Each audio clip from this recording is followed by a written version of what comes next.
guys, welcome back. Let's talk about the books that I read during the month of February. In the month of February, I read 8 books and I read 6 short stories. Future me is going to calculate how many pages and average rating and all of that, and I'll post that here for you. So even though I did not finish my campaign for February, the 9 books that I rolled for that, I would say that I definitely read a lot this month. First up, I actually technically read this during January, but because I posted the video in February, I saved it. So this is How to Defeat a Demon King in 10 Easy Steps. And I gave this one 4 stars. I really enjoyed it. It was a cozy lit RPG. What happens is there's this cycle. So a demon king will kind of take power, and 100 years later, a hero will be born that defeats him, and then the whole thing kind of starts over. So this time he's taken over half the world already within just a few years. And so your main character, Yui, is well, we can't wait for a hero, or there's going to be nothing left. So I am going to go ahead and try to defeat this demon king, And so the way that she goes about it is all wrong. Typically in video games and stuff like that, you start at level 1 and you work your way up, and you're supposed to do things in a certain order and that kind of stuff, and she just kind of does everything in her own way. So instead of having a hero class, she is a bag mage, and so she is hunting slimes, which is the most basic monster or whatever. And it was funny, it was humorous, it didn't take itself seriously. I mean, it's literally written as a how-to guide. It's written by steps. So I would definitely recommend this one, especially if you like lit RPG, but you're maybe new to the genre, or you kind of a cozy fantasy vibe mixed in. I would definitely recommend this one. I also read The Last Wish, which was our book club book for the month of February. This is actually a bunch of short stories about The Witcher, and so I tabbed it so that you can see that the way that it works is there's one storyline going through. The Witcher is he is trying to cure a Striga, and he gets hurt, and then he goes to this temple, and he is healing. He's getting better, but along the way he's either remembering things or he's telling people things, and those are the other stories that kind of go through here.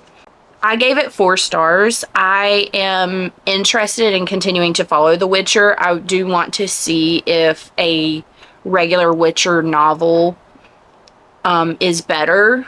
I enjoyed the fairy tale vibes that it had. There's one that's similar to Beauty and the Beast, kind of you have this beast that's paying people to keep their daughters or whatever for a year. There was one that was kind of a Snow White story where she was supposed to die, but she didn't, and then she basically becomes an assassin. There was one where he's basically being asked to kill someone, but what happened was someone made a bargain, and that basically it gave their child to this person, so it's kind of a Rumpelstiltskin kind of situation.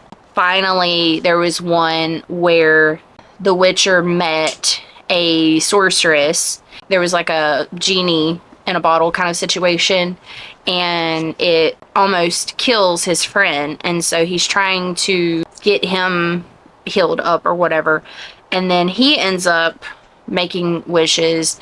And the way that the story is set up, you don't learn what his last wish is, and that's why the name of the book is called The Last Wish. Overall, I just thought that it was pretty good. Not the best fantasy or anything.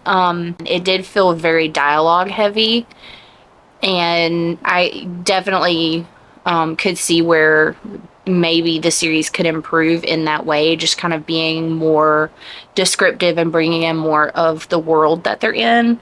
So I will be continuing in the series. I also read Supernatural Nevermore, which was one of the 25 in 2025 books that I chose for last month. So it takes place between the second season episodes of Crossroad Blues and Croatoan. One of their friends asked for them to help this like band, and the band, one of the members of the band, every time they go to perform and he comes home, there is like a spirit or a ghost or something that's like haunting him. And so they're going to go investigate that. Meanwhile, there have also been some murders that have taken place that are they're obviously based off of Edgar Allan Poe stories. So like one man was like walled up in a basement, and two college kids were killed by an ape. And so Sam realizes that they're Edgar Allan Poe stories, and so he's like, this is, you know, kind of suspicious. We should investigate this while we're here. And so they're investigating both, you know, mysteries at the same time. The ghost is coming out every night that they perform. And so they're trying to figure out like who it is. They are asking the band about this, you know, person that they think that it might be. They're also investigating the Edgar Allan Poe mysteries. And so Sam goes to the Poe cottage and he's talking to the guy there about everything.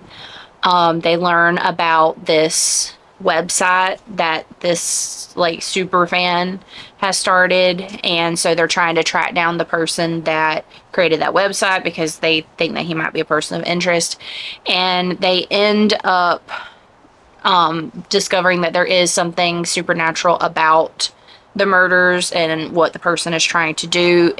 They're trying to perform this resurrection spell that they believe is like a fake spell, but the person that's trying to do it believes that it is real. And then, of course, the ghost is a ghost, and so they have to figure out what happened to her and why she's haunting this person. And as far as like a novelization of existing media, I think it was on the better side. I've of course read novelizations where it just wasn't that great.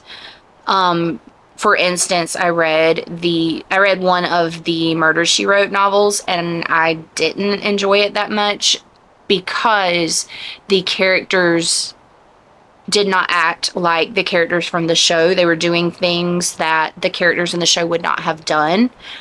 And so that really took away my enjoyment of it, because I wanted it to feel like I was watching another episode of Murder, She Wrote, and just the way that they would talk or the things that they would do or whatever just didn't mesh with that. And so it kind of ruined the experience. In this one, the way that the characters interacted with each other, Dean flirting with the bartender, you know, like all of that stuff, him being like super fangirling over this guy's vinyl collection, like all of that just, it seemed very true to the characters. And so it did feel like you were watching another episode of Supernatural, especially those like beginning seasons where they're just out there, you know, hunting ghosts and monsters and things like that before it got, you know, to be a really big complicated situation that they were in. But I definitely think I will pick up some of the other books in the series as I come across them. This is one that I found at the used bookstore. So if I can find them for decent prices, this is definitely a series that I would be interested in visiting again. I gave it 3 stars. It was pretty good. I also finished The Secret of Secrets last month, and I went into this one totally blind. I did not read the synopsis. I didn't read anything about it. The only thing that I knew was that it took place in Prague, because whenever he announced the book and, you know, just had the little book trailers and things like that, it talked about Prague. It was funny because, like, at that time, the latest Nancy Drew game had come out, and it also takes place in Prague, and so it was kind of one of those things. And then my sister has visited Prague. My favorite band, NXS, has a music video that's set in Prague, and so you know, it was just one of those things that was like, oh, that's really cool. So other than the fact that it took place in Prague, I had no idea what this book was about. And I actually think that's a really fun way to read these books, because the way that Dan Brown writes the Robert Langdon novels is that he researches some kind of like hot topic, like something where there's two arguing sides, really like conspiracy theory kind of stuff. He finds one, and then he researches both sides of the argument, and then he writes the novel, you know, like with these opposing sides of whatever the argument is. So whether it's, you know, the bloodline of Christ, or artificial intelligence, or, you know, any of those things, he's exploring that topic through a thriller novel. So in this one, Robert Langdon, our perpetual bachelor, has actually found someone that he, you know, thinks could be the one. She is a noeticist, so a scientist that deals with like consciousness and things like that. And she is writing a book. She actually wrote a book, and at the beginning of this book, she is ready for the editor, Robert Langdon's editor, to finally read it. And then kind of like all hell breaks loose. So it starts out with Robert Langdon going to do his usual morning swim or whatever, and then on the way back he sees this like mysterious figure on a bridge, and the woman had had a nightmare the night before that, and she told him about it, and this woman looked like what was in her nightmare. And so he's like, wow, that's suspicious. And then he like goes past her and he smells something, and she had talked about the smell, you know, in her nightmare. And so he's just like takes off. He's running back to the hotel. He's like, you need to get everybody out of the hotel right now. Catherine isn't there, but he like pulls the fire alarm. He gets everybody out, and he like takes a nosedive out of his window into the river. And it's like, you have no idea why he's done this. And it turns out, you know, the police come and they're like, why did you do this? You know, what did you think was going to happen? And he's like, it's crazy. You're not going to believe me. But, you know, Catherine had this dream, and in her dream, the hotel blew up. And the police officer's like, well, that's suspicious because we found a bomb. And so he's under suspicion. Catherine is under suspicion, but she's missing because she apparently left while he was out, and she's missing. And, you know, so they go to the place where she was supposed to go. The woman that invited her to come to Prague to do basically like a TED Talk, you know, about the idea of, I can't remember how they put, like a remote consciousness. Basically, she believes that consciousness is like all around, and you're kind of tuned into it more so than your consciousness is actually like inside your own body, if that makes sense. I'm probably butchering that concept, but anyways, the woman that invited her, they go to her lab and they find her dead in the lab.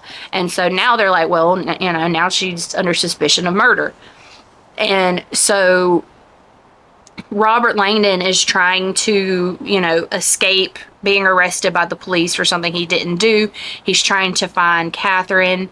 And meanwhile, the way that the book is written, you don't know everything that has happened before this point, and it's kind of just dropping you into the middle of him, like being in this situation where, her nightmare basically just came true, and he doesn't know, how that is. He's trying to figure it out. He's a super logical person, so it's kind of breaking his brain a little bit. Eventually he does meet back up with Catherine, and then they're both trying to figure out who it is that wants her book to not be published, to the point where, people are trying to kill them, people are after them.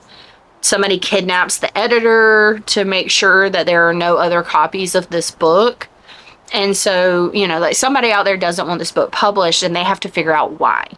And so that's going to lead them through Prague and investigating different things, different locations. If you like government conspiracy kind of things, especially the black budget operations and things that have been proven to have actually occurred, like Project Stargate. If you're interested in Project Stargate, you would love this book. If you like any of the other Robert Langdon novels, of course, you're gonna love this one. It was so nice to be able to revisit this character and everything. This is one that I definitely enjoyed. If you love a good government conspiracy cover-up kind of thing, you would really enjoy this one. And then also the scientific aspect of it, the exploration of consciousness, and things like ESP and psychics and stuff like that. All of that is kind of explored a little bit in here. So I thought it was really, really good. I gave it 5 stars. I also read Starsight, which is the second book in the Skyward series. And at the end of the first one, Spensa ends up getting up past all of the debris and everything, and she actually gets up into space, and she learns the truth about why they're on their planet, why the aliens are attacking them, and, that whole thing. So in the beginning of this one, it's about 6 months later. They have brought the fight off planet, basically, and so now they're fighting more in space with these aliens and things like that. And they realize they're at a point where they're gonna have to get off of this planet because these aliens are gonna wipe them out. They're not holding back anymore. They're not sending them little groups to fight. They're bringing in the big heavy, wipe out the planet type bombs and things like that. So at the beginning, there is a spaceship that crash lands onto their planet with an alien inside, and it's a different alien than the Krell, the ones that are attacking them on the planet. But that alien talks to Spensa and gives her this destination. So she sees it in her head, basically a map in her head, and it sends her to Starsight. And so what she does is she goes undercover as this alien. Mbot helps her to disguise herself and everything, and she is going to basically be a spy. She's going to go to this alien military. They are looking for pilots, and so she's gonna go and join their little military thing, and she is going to spy. What she's really there for is that she wants to figure out how they have their hyperdrives, because Mbot can't go into hyperdrive. He doesn't know how to. That part of his files are corrupted, and so he doesn't know how that works. And in order to escape their planet, they're going to have hyperdrives. And so that is her priority as she's there. But while she is there, she starts to make friends with some of the aliens that are also trying to become pilots. And she's learning more about the politics of the aliens and the people that are basically keeping her people prisoner on their planet. And in the end, it's kind of one of those things where when you talk about war, there's this idea that there are losers on both sides. And the powers that be are usually the ones that are actually fighting with each other and manipulating the situation. And it's the average person that ends up suffering. And so it kind of explores that idea a little bit and learning to see past prejudices and realize that, even alien species that are completely different have things in common when it boils down to it. So I definitely will keep going in this series. Another 5-star, of course. I don't actually think I've given Brandon Sanderson anything less than a 5-star, so no surprise there. I also read 9 Goblins, which is a tale of low fantasy and high mischief. So this is a novella by T. Kingfisher. So basically, it is following a band of goblins, and the goblins have been pushed out of their homes by, humans and the different other races and stuff. And so the goblins as a whole, as a community, are like fighting back, and they are in a battle. Nasilka is like the head of this like troop of goblins or whatever, and they confront like a sorcerer in the battle, and he ends up like hightailing it out of there. But her and 8 other goblins get sucked into his spell or whatever, and so they're transported past enemy lines. And it's the quote here, it says, "So what you're saying is we're behind enemy lines." And they're like, "No, we're behind enemy lines. Like we're in the depth of it, okay? We're deeply in enemy territory." And so they're trying to find their way back, and they end up meeting an elf who is a veterinarian. And so when one of them gets hurt, he takes care of them. They end up discovering this magic that is like luring people, and so they have to like plug their ears, and they're investigating it. They're trying to figure out what's going on. And then they find a little girl who is, basically has killed all these people. But unfortunately, the soldiers show up right at that moment, and they think that the goblins did it. They're not going to convince them otherwise. And so they are being held prisoner, and they have to figure out how to convince the soldiers that the innocent looking little girl is actually, the evil murderer that killed all of these people. It was just a cozy, fun little story. So I gave it 5 stars for what it is. Just a fun, quick novella. I thought it was just perfectly done, and I really enjoyed it. I also finished The Great Hunt, which is book 2 in the Wheel of Time series. This one is going to be hard to talk about because it is continuing such an in-depth series. But basically in this one, an artifact that they found at the end of the first book is stolen. And there's also an item stolen that has a evil connection to one of them that the Aes Sedai are going to have to break. Without this item, that person is going to die. And so the 3 main characters from the first one, Rand, Perrin, and Matt, they all joined the hunt to take back this item, and then also to find the thing that one of the characters needs, or they're going to die. Again, I love this series. Robert Jordan is like just a master of fantasy. The world building is just like extraordinary. Definitely am excited to keep reading in this series. I gave it 5 stars. Next up, I read The Priory of the Orange Tree, which I enjoyed, but I gave this one 4 stars, and I almost gave it 3 stars. It's kind of really more of a 3.5. And the reason is, like, I don't know if it was just me or if it was the book, but it kind of felt like it dragged the whole time.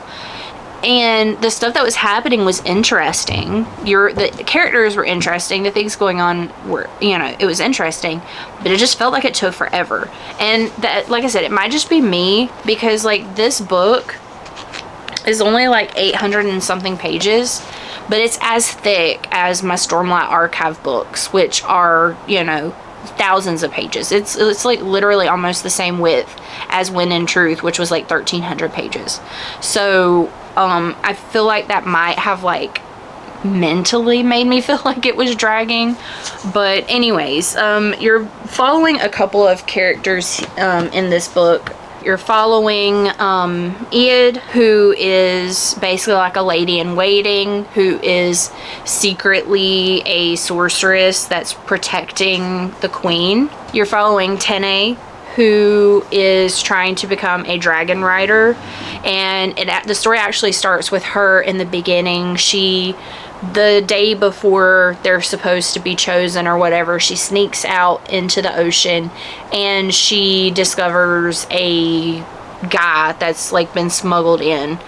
And there is this sickness that is, like, all over the world or whatever. So where she lives is very isolated and they don't let people in.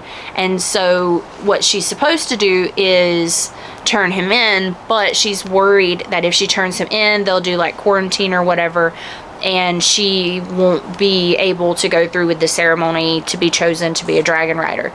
And so she doesn't want that to happen. So she has her friend help hide the stranger with a man called Dr. Roos.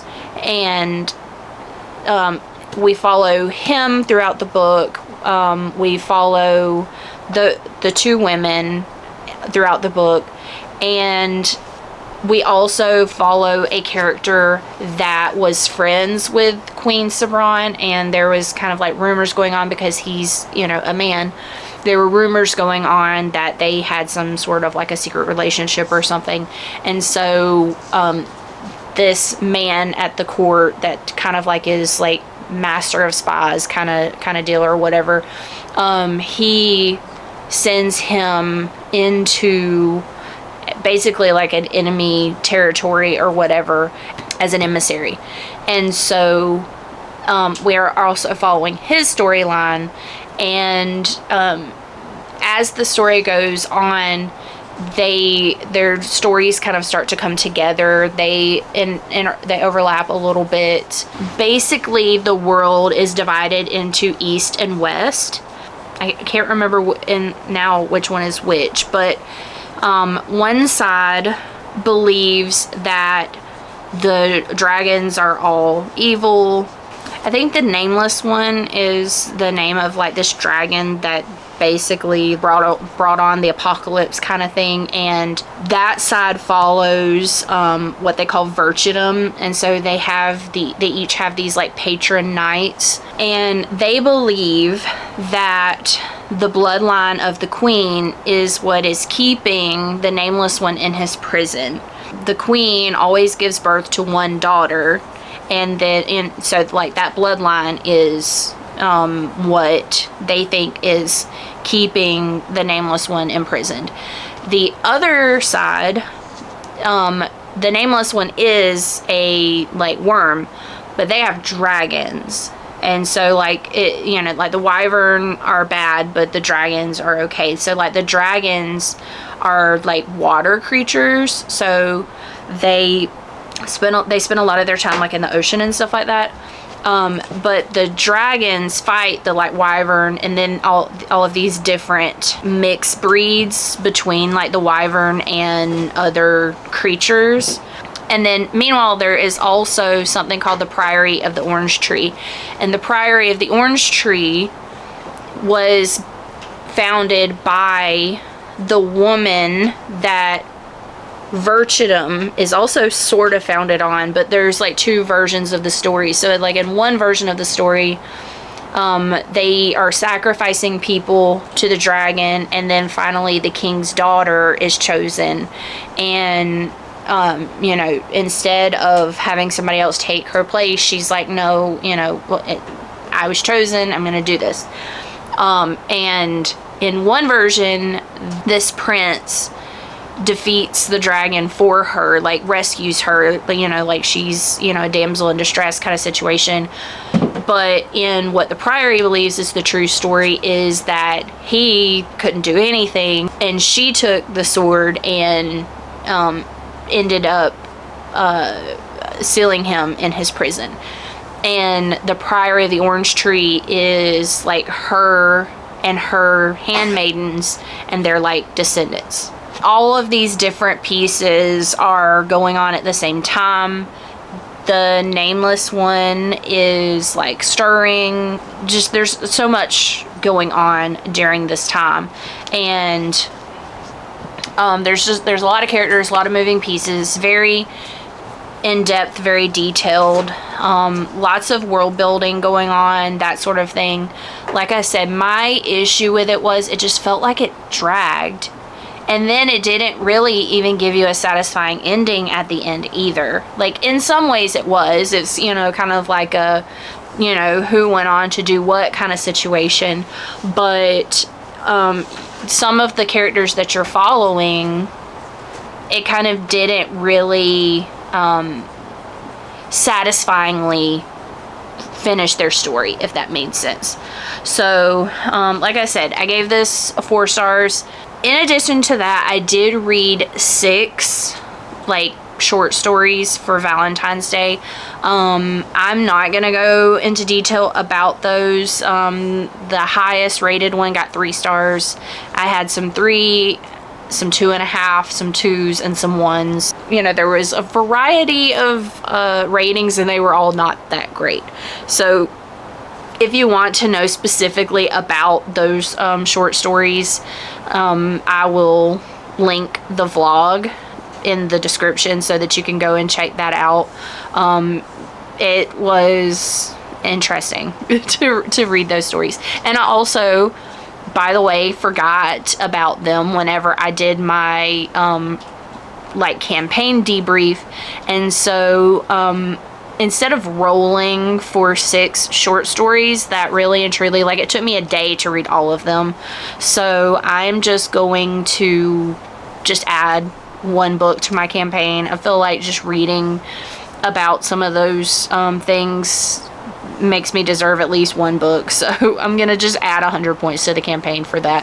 I hopefully am going to go film my February reading journal spreads today. Hopefully, we'll see. So hopefully that video will be coming up soon as well. And then I have a vlog that I'm working on that will hopefully be posted next week. So hopefully I will see you in one of those videos soon. Bye guys.